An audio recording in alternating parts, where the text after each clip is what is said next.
Maybe you have had your own experience when time and again we have been reprimanded by the elderly when we mingle, makisawsaw, no, sa usapan ng mga nakakatanda. They will tell you, han ka man nga makibibiyang taubing kapailaan, awan ti amom. No? And we always hear those comments. But in the gospel, Jesus manifests the opposite of these attitudes towards the little ones, praising them, saying it in the gospel, I give you praise, Father, for having revealed to the little ones what you have hidden from the learned and the wise. This can bring us to this particular celebration, commemorating the 1990 earthquake, no? Especially those who have passed away. And the beauty of Baguio that was. No? I would like to go into that with a little continuation of this reflection. Indeed, the present generation has become so intelligent that they can now rationalize everything. And faith is being jeopardized because we have started to venerate technology to the level of God, adoring technology, especially the gadgets that we use now. Mas naniniwala tayo, no? Kahit na, well, we don't even investigate if these are fake news or what. Kung ano ang nasabi doon, nakikisawsaw tayo. Dahil yun ang kaalaman ng lahat, no? Originating from one source. And nobody takes the courage to correct it at times. We tend to bend it. We believe in technology and we became omniscient and omnipotent. Meaning, all-knowing and all-powerful. If you try to look nowadays at the younger generation of today, they trust more their gadgets than God Himself. These qualities, negative character of these present times, no, that the world has lost, Jesus finds it among children. Willing to listen, willing to investigate, willing to learn more. Maybe, isa rin tayo dun sa mga taong nagsasabi kong minsan, amok daytan, daan daytan. No? Amok daytan, alam ko na yan, luma na yan, matagal na yan na balita. Hanggang dun na lamang. We pretend to be all-knowing, while the little kids, kahit na binubola mo, they are very intent in listening to you. And be careful with them because they carry that story until they grow up. Only to find out later on nga diyan bagbagam ket kinaulbod. No? And that is the worst legacy you can leave them. My dear friends, we have forgotten that there is a God. No? And this, I think, is one of the things we should personally reflect upon. Not so much of the tragedy. I would like to lead your reflection on that tragedy. How many years? 35 years ago?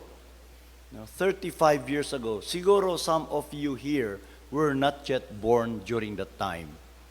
I was then in Vigan for the last course or the last semester of my seminary formation when the earthquake happened.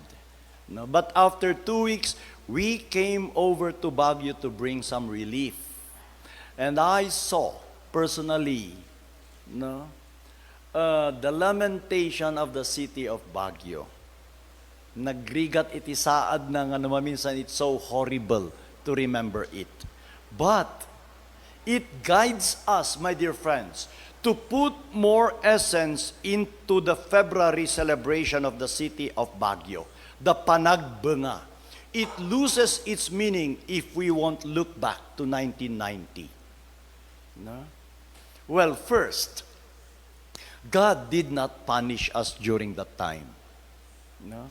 Maybe it was a sorrowful or a tragic reminder basing from that reflection a while ago, we pretend to be all-knowing and all-powerful, doing things on our own.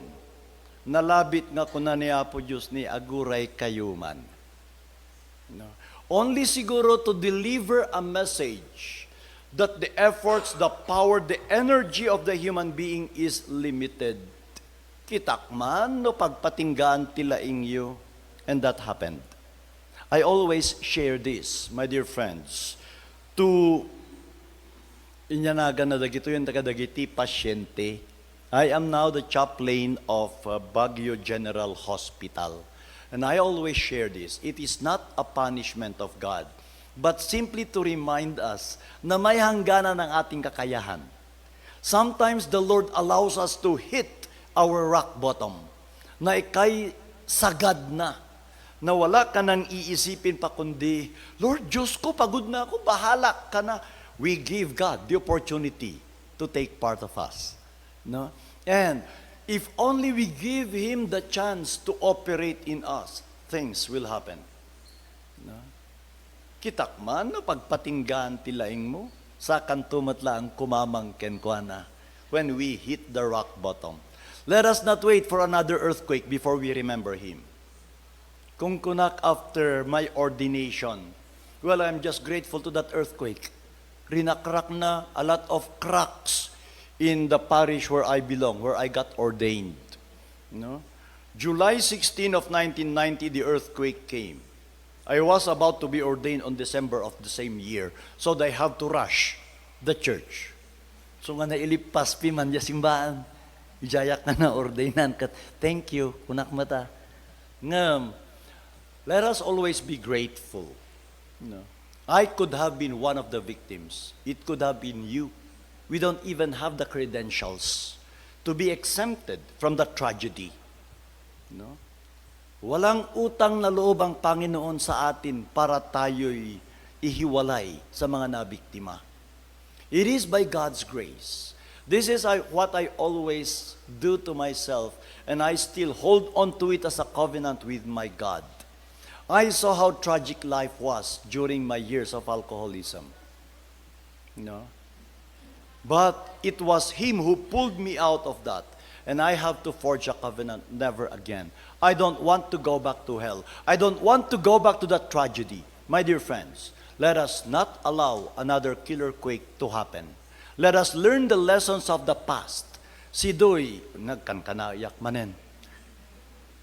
Dijay apo, ti kay papanan, no intay amirisan iti panagbenga. No?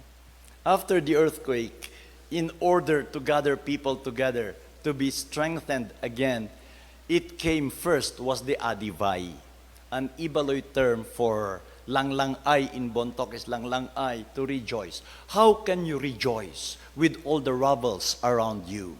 People were mourning. Adivay was just on the other side of the world. Second year was Adivay in 1992. It didn't click until in 1993 they came out with Panagbunga, a kankanaoy term for springtime, to bloom from the rubbles, which was more significant. And this is now the beauty of the city of Baguio. No? Sort of that expression, from rags to riches. Let us protect again our city and its inhabitants. No? At the rotonda, underneath the flyover at the BGH, no? Ang tamang asal sa pagmamaneho, kunana, no? Tapno handa nga barumbado tayong igid ti kalsada. I think timayat nga ikabil ijay kat the first reading. You are now entering a holy ground. Remove your sandals. A little reverence. No? Ay wanan tayo ti maysa ken maysa. No? Nang runa, becoming a good citizen of Baguio. No matter how wonderful the structures of the city of Baguio will be, if we are, no? I mean, not in harmony with each other, not hospitable to visitors, it will go to naught. No? As Mahatma Gandhi once said, no, it is not becoming more human that we need, but becoming more humane towards each other. A personal relationship. Let this be our act of gratitude, no, to God who had spared us and has brought us progress. During the time, idinmay kami 2 weeks after the earthquake, no, awan ti makastrek, nobody can enter the Baguio Cathedral. Masses were held, ijay igid na. And even awan ti misa, there were a lot of people kneeling there. Awan pa'y ti foam dyan kneeler kat agparintumeng da dya kalsada. Tatakit kita andan nun na dalus dyan kneeler. Are we going to wait for another earthquake to bend our knees again? Learn the lessons of the past. Huwag po tayong maging ningas kugon, no? Na hindi katulad nung nangyari yung lindol na yon, apo, nagsanto, nan nga ni awan ti umisuman. They were wanting to get close to the Lord. Tataumad adayo tayo manen. Let us not wait for another catastrophe. Let us remain faithful to the Lord, and that could save the city. I remember the story of Abraham when he was being sent to Sodom. No? Or to Sodom. Baon ni Apo Dios ni Abraham. No? Ibagam tag babawi da tapno salakan ko ti syudad da. No? Apo kasat nungen no 50. What if there are only 50 good and just people? Are you going to spare the city? For the sake of the 50, I will not destroy the city. Nyamatan. Tawaran ni Abraham tasadot iso na nga mapan. What if there are only 25? Lord, what if there are only 10 just people? Are you still going to spare the city? For the sake of the 10, for the sake of the 5, I will not destroy the city. Remain faithful and you can save the city. No? With that kind of pattern. The way God dealt with Abraham. No? Dahil ti kinaganas na. No? Nga, hanlang nga tayo, not only us who remain faithful to the Lord will be saved, but your faith in Him can save a lot. As Jesus did. He suffered for our sake, that all of humanity may be saved. Just like that paralytic man wanting to approach Jesus to be healed, but because he was a paralytic, he cannot approach Jesus. However, remember this story. There were 4 gentlemen who brought him, no, carrying his stretcher. Umakyat pa sila sa bubong ng bahay na kung saan nandun si Jesus na nagtuturo. No?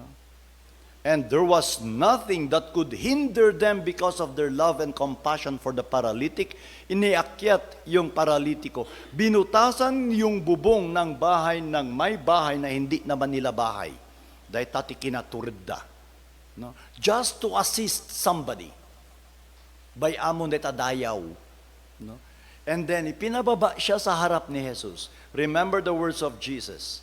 He said, because of the faith of the 4 gentlemen, you will be healed. The faith of the 4 gentlemen. No? Just like that centurion whose houseboy was fatally sick, matay. It was the centurion who approached Jesus. No? Heal my boy. Come, let's go to your house. Lord, I am not worthy to have you under my roof. Just say the word, and my servant will be healed. Jesus said, I haven't seen a faith, anything like this in Jerusalem. Because of your faith, your boy will be saved. The faith, no, can heal. The faith of a few can save a society. Let us remain faithful for the sake of humanity. No? And this is always the challenge of the Lord. As the gospel last Sunday tells us, who is my neighbor? And at the same time, the scholarly man in that Sunday's gospel asked Jesus, what must I do? No? What must I do to inherit eternal life? No?